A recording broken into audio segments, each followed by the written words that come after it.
Hey there, everybody. Thanks for tuning in to Yearning for Christ.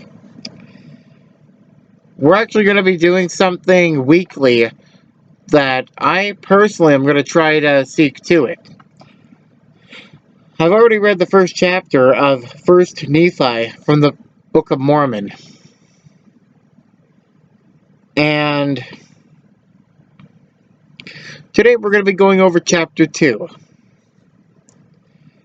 And if y'all are not familiar with the Book of Mormon, this is written in Old English, or some of you may know it as the King James Version type of English. Alright? 1st Nephi chapter 2. Lehi takes his family into the wilderness by the Red Sea. They leave their property. Lehi offers a sacrifice to the Lord and teaches his sons to keep the commandments. Laman and Lemuel murmur against their father. Nephi is obedient and prays in faith. The Lord speaks to him, and he has chosen to rule over his brethren. About 6000 BC. For behold, it came to pass that the Lord spake unto my father, yea, even in a dream, and said unto him, Blessed art thou, Lehi, because of the things which thou hast done, and because thou hast been faithful, and declared unto this people the things which I commanded thee. Behold, they seek to take away thy life. And it came to pass that the Lord commanded my father, even in a dream, that he should take his family and depart into the wilderness. And it came to pass that he was obedient unto the word of the Lord, wherefore he did as the Lord commanded him. And it came to pass that he departed into the wilderness, and he left his house, and the land of his inheritance, and his gold, and his silver, and his precious things, and took nothing with him, save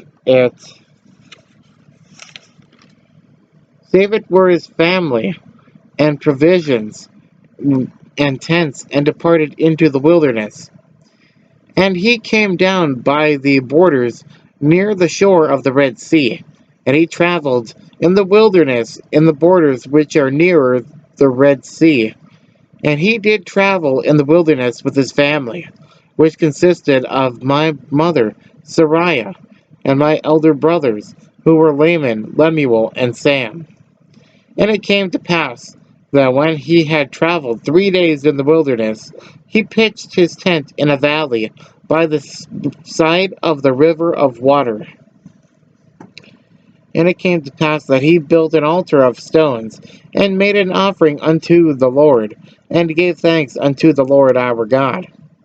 And it came to pass that he called the name of the river Laman, and it emptied into the Red Sea, and the valley was in the borders near the mouth thereof. And when my father saw that the waters of the river emptied into the fountain of the Red Sea, he spake unto Laman, saying, Oh, that thou mightest be like unto this river, continually running into the fountain of all righteousness. And he also spake unto Lemuel, Oh, that thou mightest be like unto this valley, firm and steadfast, and immovable in keeping the commandments of the Lord. Now this he spake because the stiff-neckedness of Laman and Lemuel. For behold, they did murmur in many things against their father, because he was a visionary man, and had led them out of the land of Jerusalem, to leave the land of their inheritance, and their gold, silver, precious things to perish in the wilderness. And this they said he had done because of the foolish imaginations of his heart. And thus Laman and Lemuel, being the eldest, did murmur against their father, and they did murmur because they knew not the dealings of that God which had created them. Neither did they believe that Jerusalem, the great city, could be destroyed according to the words of the prophets. And they were like unto the Jews, who were at Jerusalem, who sought to take away the life of my father. And it came to pass that my father did speak unto them in the valley of Lemuel, with power, being filled with the Spirit, until their frames did shatter before them, did shake before them. And he did confound them, that they durst not utter against him. Wherefore they did as he commanded them. And my father dwelt in a tent. And it came to pass that I, Nephi, being exceedingly young, nevertheless, being large in stature, and having great desires to know of the mysteries of God. Wherefore I did cry unto the Lord, and behold, he did visit me, and did soften my heart, that I did believe all the words which had been spoken by my father.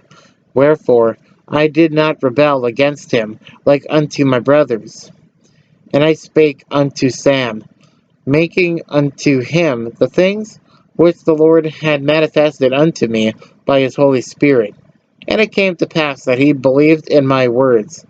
But behold, Laman and Lemuel would not hearken unto my words. And being grieved because of the hardness of their hearts, I cried unto the Lord for them. I'm going to pause right here and say, every time it says, and it came to pass, I'm not even going to say that anymore, because this appears almost in every chapter multiple times. I'm not going to be saying it anymore. Beginning with chapter 19 of verse 2. The Lord spake unto me, saying, Blessed art thou, Nephi, because of thy faith, for thou hast sought me diligently with lowliness of heart. And inasmuch as ye shall keep my commandments, ye shall prosper, and shall be led to the land of promise, yea, even a land which I have prepared for you, yea, a land of which is choice above all other lands. And inasmuch as thy brethren shall rebel against thee, they shall be cut off from the presence of the Lord. And inasmuch as thou shalt keep my commandments, thou shalt be made a ruler and teacher over thy brethren. For behold, in that day that they shall rebel against me, I will curse them even with a sore curse, and they shall have no power over thy seed, except they shall rebel against me also.